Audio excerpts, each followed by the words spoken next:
Hello, मैं हूँ हरप्रीत। आज आपसे कुछ बात करूँगी ऑटिज़म एक्सेप्टेंस को लेकर। अगर आपके बच्चे का अभी डायग्नोस हुआ है और आप इस टेंशन से गुजर रहे हैं कि क्या किया जाए, ऑटिज़म के डायग्नोस का पता चलते ही अक्सर पेरेंट्स डिप्रेस हो जाते हैं, दुखी हो जाते हैं। लेकिन सबसे पहले ज़रूरी बात यह सोचने वाली है कि ऑटिज़म होने से क्या हमारा बच्चे के लिए प्यार कम हो गया है? ऐसा बिल्कुल नहीं है। He is the same child, वही बच्चा है, लेकिन बाकी बच्चों से थोड़ा डिफरेंट है। इस चीज़ को एक्सेप्ट करने में अक्सर कई बार पेरेंट्स बहुत ज़्यादा वक्त लगाते हैं, क्योंकि ये एक इमोशनल चीज़ है। हम काफ़ी इमोशंस हमारे बच्चे के साथ में जुड़े होते हैं। एक नेचुरल प्रोसेस है कि हमें एक्सेप्टेंस में कई बार बहुत टाइम लगता है और हम कई बार बहुत ज़्यादा डिप्रेस भी हो जाते हैं। और कई बार ये स्टेज इतनी ज़्यादा लंबी हो जाती है जो कि हमारे लिए भी ठीक नहीं है और हमारे बच्चों के लिए भी सही नहीं है। क्योंकि बच्चों का अर्ली इंटरवेंशन, आपने सुना होगा कि अर्ली इंटरवेंशन कितना ज़्यादा इम्पॉर्टेंट रहता है बच्चों के लिए। अगर हम उसी कंडीशन में रहते हैं, अगर हम उसी डिप्रेशन में रहते हैं लंबे टाइम तक, तो उससे ना सिर्फ हमारी हेल्थ बिगड़ने वाली है, बल्कि उससे हमारे बच्चों की जो प्रोग्रेस है वो भी रुक जाएगी और बच्चा कुछ लर्न नहीं कर पाएगा।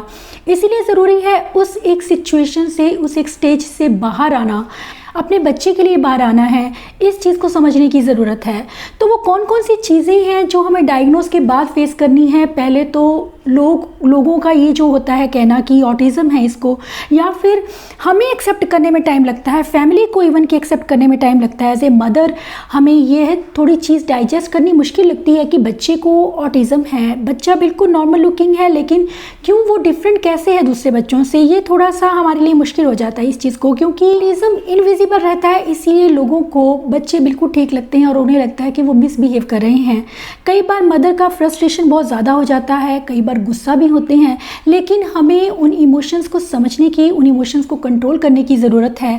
तो ज़रूरी है कि हम डिप्रेशन को भूलकर अपने बच्चे के ऊपर ध्यान दें कि अब क्या किया जाए, हमें इसके कल को किस तरह से बेहतर बनाना है। क्योंकि ऑटिज़म होने से हमारी जर्नी ख़त्म नहीं हुई है, बल्कि एक नई लाइफ की शुरुआत हुई है। तो उसके लिए उस टाइम पर हम काफ़ी कंफ्यूज भी हो जाते हैं। हम नेट पर हर चीज़ देखनी शुरू करते हैं। कई बार इतने ज़्यादा डिप्रेस हो जाते हैं कि हमें लगता है कि क्या करना चाहिए, क्योंकि नेट पर भी कुछ चीज़ें सही हैं, कुछ गलत हैं। हर एक ने अपने एक्सपीरियंस को शेयर किया है। आप पॉजिटिविटी को देखिए, जो पॉजिटिव एक्सपीरियंस लोगों ने शेयर किए उनको देखिए, ताकि आप में भी वो पॉजिटिविटी आए। क्योंकि पॉजिटिव रहना बहुत ज़रूरी है जब आपके बच्चे में ऑटिज़म है या ऑटिज़म के सिम्टम्स हैं। तो इसलिए ज़रूरी है उसकी डिफ़िकल्टीज़ को समझना और उनकी हेल्प करना, क्योंकि एक आप ही सपोर्ट सिस्टम है उसका उस वक्त पर। फैमिली में या सोसाइटी में किसी से आप उम्मीद नहीं रख सकते हैं। बीइंग ए मदर हमारा यह एक फ़र्ज़ होता है कि हमें अपने बच्चे का सपोर्ट सिस्टम बनना है। तो एट दैट टाइम उसको ज़रूरत है आपके टाइम की, आपके साथ की, आपकी सपोर्ट की। और आपको अपने दुख को, अपनी तकलीफ़ को एक तरफ करना है और बच्चे के साथ में खड़े रहना है। क्योंकि हार मान लेना जो है वो सोल्यूशन नहीं है। कि हम कहते हैं कि जंग लड़ने से पहले ही हार मान लेना। गिव अप मत कीजिए, छोड़ मत दीजिए अपने बच्चे को उस हालत पर। हम उस हालत पर अपने बच्चे को छोड़ नहीं सकते हैं, हमें कुछ भी करना है, ये एक सोच लीजिए। और एक पॉजिटिव एटीट्यूड रखिए कि हाँ, जो भी मैं करने वाली हूँ उसमें मुझे अच्छा मिलने वाला है। और अगर इफ़ इन केस नहीं भी रिजल्ट आ रहे हैं तो तब भी आप डिप्रेस ना होइए। कई बार बच्चों को टाइम लगता है रिजल्ट आने में, बट डेफिनेटली आएंगे। अगर आप ऑनेस्टली और ईमानदारी से आप हार्डवर्क कर रहे हैं, सही दिशा में जा रहे हैं, तो डेफिनेटली बच्चे में इम्प्रूवमेंट आने के चांसेस हैं। तो इसीलिए वो छोटे छोटे सक्सेस जो है, वो इम्प्रूवमेंट्स हैं, वो हमें पॉजिटिव बनाती हैं, हमारे एटीट्यूड को। छोटे छोटे सक्सेस पर भी आप अपने आप को आप खुशी महसूस करेंगे। वो जो एक खुशी है उसका अंदाज़ा लगाना भी मुश्किल है। तो इसलिए ज़रूरी है कि हम शुरुआत में ही बच्चे के साथ में काम करना शुरू करें। एक इसे डिफ़िकल्टी या बोझ मानकर नहीं, इसे एक्सेप्ट करके चलें कि हाँ, मुझे अपने बच्चे के लिए करना है। तो आप पहले नेट पर अपनी नॉलेज को गेन कीजिए, जितनी नॉलेज हो सकती है। नेगेटिव को छोड़ दीजिए, पॉजिटिव लीजिए कि कौन से ग्रुप हैं, कौन से पेरेंट्स ग्रुप हैं जो आपको हेल्प कर सकते हैं, या कौन से यूट्यूब चैनल्स हैं जो आपको हेल्प कर सकते हैं आपके बच्चे के लिए। तो आप अपने बच्चे के लेवल को देखिए और उसके अकॉर्डिंग उसके साथ काम कीजिए, डेफिनेटली आपको रिजल्ट मिलने वाले हैं। कई बार हम बच्चे के फ्यूचर को लेकर काफ़ी परेशान हो जाते हैं कि कल क्या होगा, लेकिन आज का पॉजिटिव, हमें उसका आज संवारने की ज़रूरत है। अगर हम कल को सोचते रहेंगे तो हम उसका आज जो है वो ऐसे जा रहा है उसको सोचें पहले, वो ज़्यादा बेहतर होगा कि आज मुझे अपने बच्चे के साथ में क्या करना है ताकि उसका कल हम बेहतर बना सकें। इसके अलावा अर्ली इंटरवेंशन जिसे कहते हैं, हम घर पे ही आप छोटी छोटी चीज़ों के साथ में अर्ली इंटरवेंशन स्टार्ट कर सकते हैं। बच्चों के साथ में बेसिक चीज़ें जो रहती हैं उनके साथ एक बॉन्डिंग बनाना। अर्ली इंटरवेंशन में जो सबसे ज़रूरी चीज़ रहती है कि बच्चे की आपके साथ एक पेयरिंग हो, एक फ्रेंड की तरह ट्रीट करना, जिसे कहते हैं बच्चे के साथ बच्चा बनना।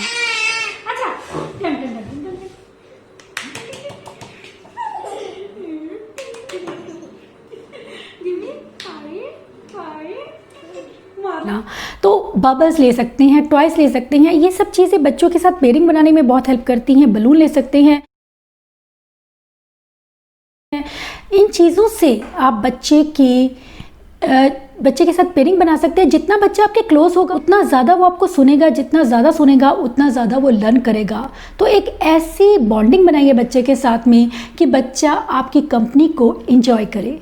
उससे गुस्से से बात ना कीजिए, उससे ज़बरदस्ती मत कीजिए, फोर्स मत कीजिए किसी काम के लिए, बल्कि आप देखिए कि उसका इंटरेस्ट क्या है, उस इंटरेस्ट को फॉलो कीजिए। इसके अलावा कम्युनिकेशन को लेकर बच्चे की काफ़ी डिफ़िकल्टीज रहती हैं। ऑटिज़म में ज़्यादातर केसेस में बच्चे बोलते नहीं हैं, म्यूट रहते हैं, और कम्युनिकेशन धीरे धीरे आता है जब बच्चे की अंडरस्टैंडिंग बढ़ती है, क्योंकि बच्चे ध्यान नहीं देते हैं, इसीलिए वो वोकेबलरी उनकी बन नहीं पाती है, जिसकी वजह से कम्युनिकेशन या स्पीच में उनको डिफ़िकल्टीज होती हैं। तो ऐसे में अगर हमारा बच्चा कुछ नहीं बोलता, दैट डजंट मीन कि वो स्पीक नहीं, वो बोल नहीं रहा है तो वो कुछ समझ नहीं रहा है। एक चीज़ ये हमें देखने की ज़रूरत है कि अगर वो बोलता नहीं है, कम्युनिकेशन की और बहुत से सोर्सेज हैं जो बच्चे के साथ में कर सकते हैं और बच्चों के कम्युनिकेशन स्किल्स को इम्प्रूव कर सकते हैं, ताकि उसकी जो फ्रस्ट्रेशन है वो कम हो, उसकी डिफ़िकल्टीज़ कम हो सके। जब बच्चा अपनी बातों को बताना शुरू कर देता है, अपनी बेसिक नीड्स जो हैं वो बतानी शुरू कर देता है, एक काफ़ी हद तक हमें लगता है कि हमारी प्रॉब्लम का सलूशन हो गया है। क्योंकि छोटे बच्चों के बेसिक नीड्स मीट ना होने की वजह से भी बच्चे काफ़ी फ्रस्ट्रेट होते हैं और कई बिहेवियर्स करते हैं जो प्रॉब्लम बिहेवियर्स जिन्हें हम कहते हैं। तो उनसे बचने के लिए ज़रूरी है हम बच्चों को एक एप्रोप्रिएट कम्युनिकेशन स्ट्रेटजी सिखाएं।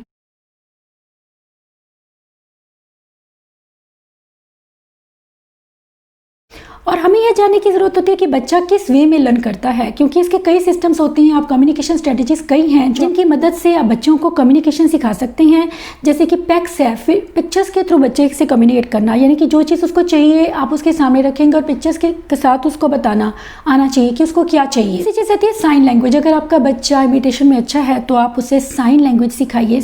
इसके अलावा टैब्स या कोई और इलेक्ट्रॉनिक गैजेट्स हैं या फिर टैब्स हैं, इनके मदद से या पिक्चर्स, रियल ऑब्जेक्ट्स की पिक्चर के थ्रू या रियल ऑब्जेक्ट्स के साथ में भी स्टार्टिंग में आप बच्चों को कम्युनिकेशन स्किल्स सिखा सकते हैं, जिससे बच्चों का फ्रस्ट्रेशन लेवल कम होगा, आपकी डिफ़िकल्टीज़ कम होंगी, जिसकी वजह से बच्चों में प्रॉब्लम बिहेवियर कम होंगी। इसके अलावा ज़रूरी रहता है कि बच्चों के मोटर स्किल्स को जानना। बच्चे में फाइन मोटर और ग्रॉस मोटर स्किल्स की डिफ़िकल्टीज़ हो सकती हैं। कुछ बच्चों को ग्रॉस मोटर डिफ़िकल्टीज़ होती हैं, जैसे कि बच्चों का क्लाइंबिंग करने में डिफ़िकल्टी होना, जंपिंग करने में। वो एज के हिसाब से बच्चों में ग्रॉस मोटर स्किल डेवलप नहीं हो पाते कई बार, तो हमें वो चीज़ें भी घर पे करानी स्टार्ट करनी चाहिए। अगर बच्चे को जंपिंग में डिफ़िकल्टी है तो किस तरह से हम उसे जंप सिखा सकते हैं, और अगर उसे क्लाइंबिंग में डिफ़िकल्टी है तो किस तरह से हम उसे स्टेयर्स 1 बाय 1 चढ़ना सिखाएंगे। कुछ ऐसी एक्टिविटीज़ आप अपनी डेली शेड्यूल में बच्चे के ऐड कर सकते हैं, जिससे बच्चों की उन डिफ़िकल्टीज़ पर आप काम करें, ताकि बच्चों की ग्रॉस मोटर स्किल्स की जो समस्याएँ हैं वो कम हो सके और बच्चा खुद को कॉन्फिडेंट फील कर सके। दूसरी आती है फाइन मोटर डिफ़िकल्टीज़, जिसमें हम फाइन मसल्स को यूज़ करते हैं, जैसे कि पेंसिल को पकड़ना, बटनिंग करना, जिपिंग करना।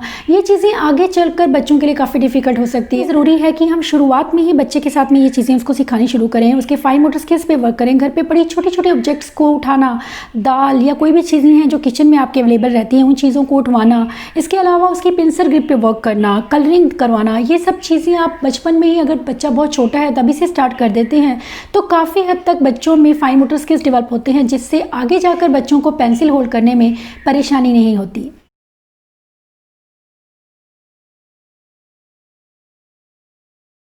आपको एक किट ले सकती हैं, फाइन मोटर स्किल्स की किट आती है बच्चों की, बहुत अच्छी है, यूज़फुल है, जिसमें स्क्रू है और जिसमें बहुत सी चीज़ें हैं, टूल्स हैं ऐसे जिससे आप बच्चों के फाइन मोटर स्किल्स पे वर्क कर सकते हैं। इसके अलावा अगर आपको लगता है कि आपके बच्चे को ओटी की ज़रूरत है, आप घर पर उसे प्रॉपर वे में करवा नहीं पा रहे हैं या बच्चा लर्न नहीं कर रहा है, तो घबराने की ज़रूरत नहीं है। आप ओटी की हेल्प ले सकते हैं। ओटी को बच्चे की समस्याएं बताइए, क्योंकि आप ज़्यादा अच्छे से जानते हैं कि आपके बच्चे को कहाँ कहाँ डिफ़िकल्टी है।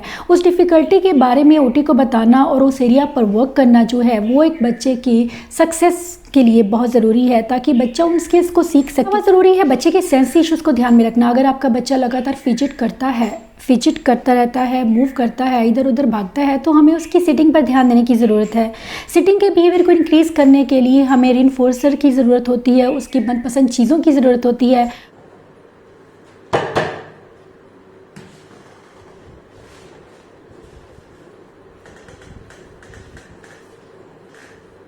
और ज़रूरत होती है अच्छी एंजॉय करने की, बच्चे के साथ में खेलने की। बच्चों को प्ले में आप बच्चों को बहुत कुछ सिखा सकते हैं। तो प्ले थेरेपी जिसे कहते हैं फ्लोट टाइम, उसमें आप बच्चों को काफ़ी चीज़ें सिखा सकते हैं, उसकी लैंग्वेज पे वर्क कर सकते हैं। बच्चे आपको देखते हैं, सुनते हैं, खेलते हैं और बहुत कुछ सीखते भी हैं। ये ना, चलो पिक भी मार, पिक पिक पिक पिक एंड ई जो तो बैठ